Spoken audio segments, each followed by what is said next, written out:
నమస్తే అండి, కేఎస్బిఎస్ క్రియేషన్స్కి స్వాగతం. ఈరోజు నేను చూపించబోయే రెసిపీ వచ్చేసి సొరకాయ కూర అండి. అన్నంలోకి ఇంకా చపాతీలోకి చాలా టేస్టీగా ఉంటుంది.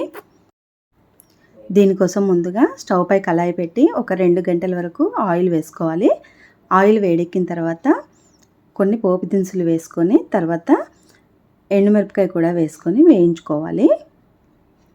ఇవి రెండు వేగిన తర్వాత సన్నగా తరిగి పెట్టుకున్న ఉల్లిపాయ ముక్కలు కూడా వేసుకోవాలి. ఈ ఉల్లిపాయ ముక్కలు ఒకసారి కలుపుకోవాలి.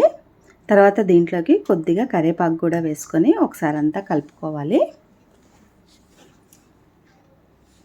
ఇలా పోపు అంతా ఒకసారి కలుపుకున్న తర్వాత ఇప్పుడు సన్నగా తరిగి పెట్టుకున్న సొరకాయ ముక్కల్ని వేసుకోవాలి. వేసుకొని ఈ పోపు అంతా సొరకాయ ముక్కల్లో కలిసేలాగా ఒకసారి బాగా కలుపుకోవాలి.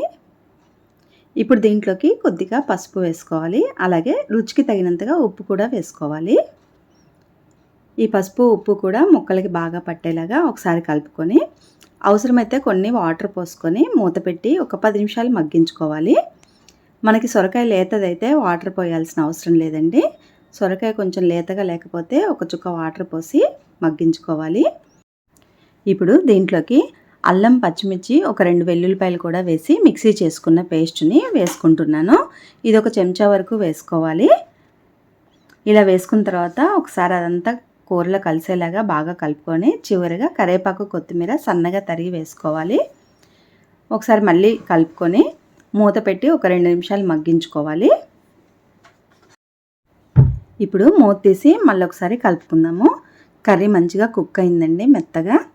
ఇది అన్నంలోకి చపాతీలోకి చాలా బాగుంటుందండి, టేస్టీగా ఉంటుంది. చేసుకోవడం కూడా చాలా ఈజీ అండి, సింపుల్గా చేసుకోవచ్చు, తక్కువ టైం పడుతుందండి. ఇప్పుడు దీన్ని మనం ఒక బౌల్లోకి తీసుకుందాము. అంతేనండి, సొరకాయ కూర చాలా సింపుల్గా రెడీ అయింది. ఈ రెసిపీ కనుక మీకు నచ్చినట్లయితే లైక్ చేయండి, షేర్ చేయండి, సబ్స్క్రైబ్ చేయండి. Thank you.